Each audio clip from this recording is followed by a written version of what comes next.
میں آپ کی شفقت و محبت و پیار کا اندازہ لگا رہا ہوں کہ آپ مجھے چاہتے کتنا ہے، آپ مجھے پیار کتنا کرتے ہیں۔ اللہ کے نبی اور قریب جانے کے بعد امام حسین کو اپنے کلیجے سے لگایا، پیشانی کو چوما۔ حضور علیہ السلام نے رخسار کا بوسہ دیا اور وہیں پہ صحابہ کے سامنے میرے نبی نے ارشاد فرمایا کہ پروردگار عالم انی احبہ، میں اسے چاہتا ہوں، میں اس سے پیار کرتا ہوں، میں اس سے محبت کرتا ہوں۔ حضور کے ذرا جملوں کو سنو، میرے نبی نے یہی صرف اپنی بات کو ختم نہیں فرمائی، اللہ کے نبی نے آگے بھی ارشاد فرمایا کہ اللہ میں بھی محبت کرتا ہوں اور جو لوگ محبت کریں میرے حسین سے، اے اللہ تو بھی محبت فرما۔ خود بھی اپنی محبت کا اظہار کر رہے ہیں اور جو لوگ قیامت تک محبت کریں گے اپنے رب سے عرض کر رہے ہیں اے اللہ تو ان سے محبت فرما جو حسین سے محبت کرے، میرے مالک تو حسین سے محبت کرنے والا۔ نعرہ تکبیر، نعرہ رسالت، عظمت امام حسین، عظمت امام حسین۔ قل لا اسألكم عليه اجرا الا المودة في القربى۔ اے حبیب آپ فرمائیں کہ اسلام کے فرائض اور احکام پہنچانے کے بعد تم سے کوئی معاوضہ اور مزدوری نہیں مانگتا، میری اہل بیت سے، میرے گھر والوں سے محبت اور عقیدت آپ کو کرنا ہے۔ عزیزان ملت اسلامیہ، اللہ کے پیارے حبیب صلی اللہ تعالی علیہ وآلہ وسلم ایک مرتبہ مدینہ شریف کی گلیوں سے گزر رہے تھے۔ بچے جب چھوٹے چھوٹے ہوتے ہیں تو مٹی سے کھیلنے کی بہت عادت ہوتی ہے، کبھی سر پہ ڈالیں گے، کبھی کپڑے پہ ڈالیں گے، کبھی اسی میں مٹی میں لیٹ جائیں گے، اپنے پورے کپڑے کو گندا کر لیں گے۔ حضور علیہ السلام مدینہ شریف کی گلیوں سے گزر رہے تھے، بہت سارے بچے کھیل رہے تھے، انہی بچوں میں امام حسین رضی اللہ تعالی عنہ بھی کھیل رہے تھے۔ اللہ کے نبی علیہ السلام نے دیکھا ایک بچہ کہ جب حسین آگے آگے چلتا ہے تو بچہ پیچھے پیچھے حسین کے قدموں کے نیچے کی دھول اور مٹی کو نکال کر کے اپنے آنکھوں سے لگا رہا۔ اللہ کے پیارے حبیب علیہ السلام نے جب اس بچے کو حسین کے قدموں کے نیچے کی دھول اور مٹی اٹھا کر کے آنکھوں سے لگاتے ہوئے دیکھا تو اللہ کے نبی نے اس بچے کو اٹھا کر کے اپنے سینے سے لگایا، جبکہ اس بچے کا لباس اور اس کا پیرہن گندا ہو چکا تھا۔ صحابہ نے عرض کیا یا رسول اللہ بچے تو اور کھیل رہے ہیں لیکن کسی بچے کو آپ نے اس قدر شفقت کے ساتھ نہیں اٹھایا، اپنے سینے سے نہیں لگایا۔ میرے قریب آقا آپ نے اپنے لباس تک کا خیال نہ فرمایا کہ اس بچے کا لباس گرد و غبار سے ڈھکا ہوا ہے، آپ کا لباس بھی گندا ہو جائے گا، آپ کا پیراہن بھی میلا ہو جائے گا۔ حضور آپ نے اس بچے کو اتنی شفقت اداؤں کے ساتھ اٹھا کر کے سینے سے بھی لگا رہے ہیں، آپ چوم بھی رہے ہیں۔ اللہ کے نبی علیہ السلام نے ارشاد فرمایا میرے صحابہ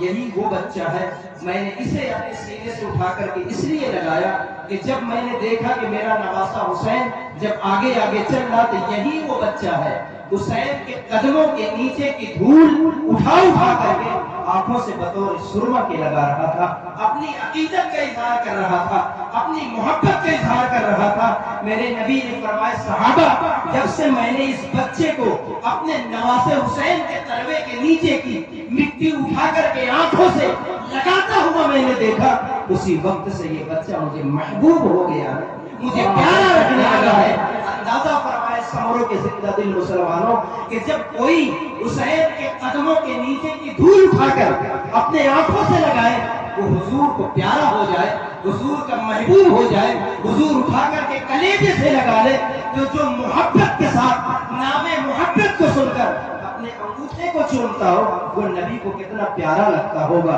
حضور اسے کتنا چاہتے ہوں گے کہ جب تلوے حسین کے نیچے کی مٹی اٹھانے والا بچہ حضور کا محبوب نظر بن جائے تو جو محبت کے ساتھ نام مصطفیٰ سن کر انگوٹھا لگاتا ہے یقیناً وہ بھی حضور کا محبوب اور پیار۔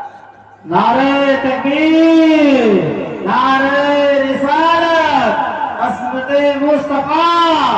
عصمت مصطفیٰ، نعرہ تکبیر۔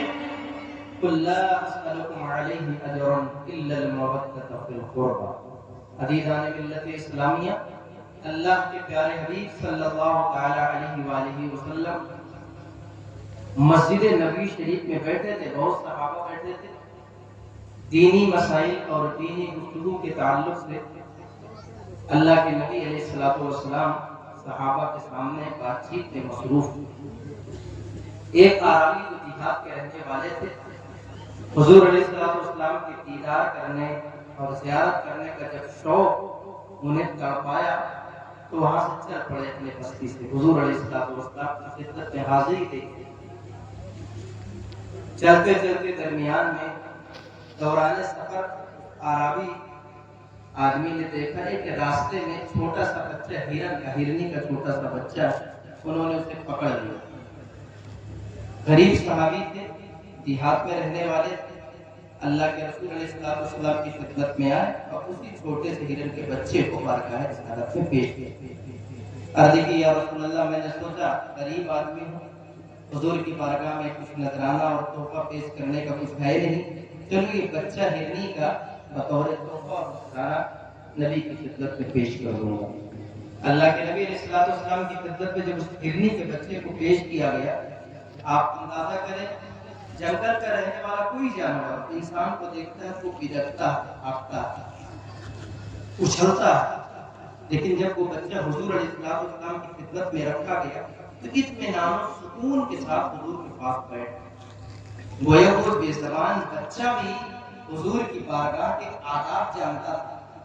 حضور کی تعظیم، حضور کے احترام سے گویا وہ بھی باخبر تھا کہ یہ امام الانبیاء ان کی بارگاہ میں بے ادبی نہیں کرنا چاہیے، اچھلنا نہیں چاہیے۔ اطمینان کے ساتھ وہ چھوٹا سا بچہ حضور کی بارگاہ میں بیٹھ گیا۔ گفتگو کا سلسلہ میرے نبی علیہ السلام صحابہ کے ساتھ جاری کیے ہوئے تھے، تب تک کہ حضرت امام حسن رضی اللہ تعالیٰ عنہ کھیلتے ہوئے اپنے نانا جان کی خدمت میں حاضر ہو گئے اور آ کر کے حضور کی گود میں بیٹھ گئے۔ بیٹھے بیٹھے کھیلتے کھیلتے کبھی داڑھی سے کھیل رہے ہیں، کبھی حضور کے سینے سے لگ رہے ہیں، کبھی حضور کے بال مبارک کو پکڑ رہے ہیں۔ تھوڑی دیر کے بعد جب امام حسن کی نظر اس بچے پہ، ہرن کے بچے پہ پڑی، عرض گزار ہوئے نانا جان یہ بچہ ہمیں دے دے، بچہ بہت پیارا لگتا ہے۔ اللہ کے نبی علیہ الصلوۃ والسلام نے فرمایا بیٹا لے لو، اس سے کھیلو۔ حضرت امام حسن نے اس بچے کو لیا، لے کر کے گھر آیا۔ حضرت امام حسین جب گھر آئے دیکھا کہ امام حسن کے پاس چھوٹا سا ہرن کا بچہ، وہ بھی فرمانے لگے بھائی یہ بچہ ہمیں دے دو۔ حضرت امام حسن نے فرمایا میں نانا جان کی بارگاہ سے لے کے آیا ہوں، آپ چاہے دوسرا لے۔ اور حضور کی بارگاہ میں وہی ایک ہرن کا بچہ تھا، میرے نبی نے امام حسن کو پیش کر دیا۔ اب حضرت امام حسین نے اپنے بھائی امام حسن سے عرض کرتے بھائی جان اب میں نانا جان کی بارگاہ میں جا رہا ہوں، جب تک ہرن کا دوسرا بچہ لے نہیں دوں گا تب تک واپس نہیں آؤں گا۔ اللہ کے نبی علیہ الصلوۃ والسلام کے چھوٹے نواسے امام حسین مسجد نبی شریف میں آئے، اپنے نانا جان کی خدمت میں حاضر ہو گئے۔ عرض کی اے نانا جان آپ نے بھائی حسن کو ہرنی کا بچہ دیا ہے، آپ ہمیں بھی عنایت کریں۔ حضور کے پاس ایک بچہ تھا، وہ بھی حضور نے عطا فرما دیا تھا، عنایت فرما دیا تھا، دوسرا بچہ تھا نہیں۔ میرے نبی نے فرمایا کہ جائیں آپ بھی اسی بچے کے ساتھ کھیل لیں، آپ کے بھائی کو میں نے دے دیا۔ امام حسین نے عرض کی نانا جان میں یہ وعدہ کر کے آیا ہوں بھائی جان کہ جب تک دوسرا ہرن کا بچہ لے نہیں لوں گا تب تک واپس نہیں آؤں گا۔ اب اللہ کے نبی علیہ الصلوۃ والسلام اب یہ فکر میں پڑ گئے کہ بچہ دوسرا ہے نہیں، نواسے کے تسلی کا سامان کیسے پیش کیا جائے۔ وہ جنگل میں رہنے والی بے زبان جانور جس کا ایک بچہ جدا ہو چکا تھا، اس بچے کی جدائیگی میں وہ جنگل میں رو رہی تھی، آہیں بھر رہی تھی۔ ادھر امام حسین رضی اللہ تعالیٰ عنہ اپنے نانا جان کی خدمت میں ہرنی کے بچے کا مطالبہ فرما رہے تھے۔ قریب تھا کہ امام حسین کے آنکھوں سے آنسو زمین پہ گر جائے، امام حسین رو پڑے۔ اللہ رب العزت اس ہرنی کو آواز دی کہ میرے نبی کا نواسا شہر مدینہ میں مسجد نبوی شریف کے اندر اپنے نانا جان کی خدمت میں ہرنی کے بچے کا مطالبہ کر رہا ہے، اے جنگل میں رہنے والی بے زبان جانور اپنے دوسرے بچے کو بھی لے لے اور برد رفتاری کے ساتھ میرے نبی کی خدمت میں بچہ لے کر کے حاضر ہو جا، اور میرے نبی کے نواسے کے رونے سے پہلے آنسو کا قطرہ زمین پہ گرنے سے پہلے ان کے تسلی اور اطمینان کا سامان پہنچا دے۔ ہرنی بے زبان کی عرض کرتی پروردگار عالم شہر مدینہ بہت دور ہے، میں جنگل میں رہنے والی جانور ہوں. حسین اگر روئیں گے تو آنسو گرنے سے پہلے میں کیسے پہنچ سکتی ہوں؟ اللہ نے فرمایا کہ اے بے زبان جانور اپنے بچے کو ساتھ لے اور آنکھ بند کر تو دوڑنا شروع کر،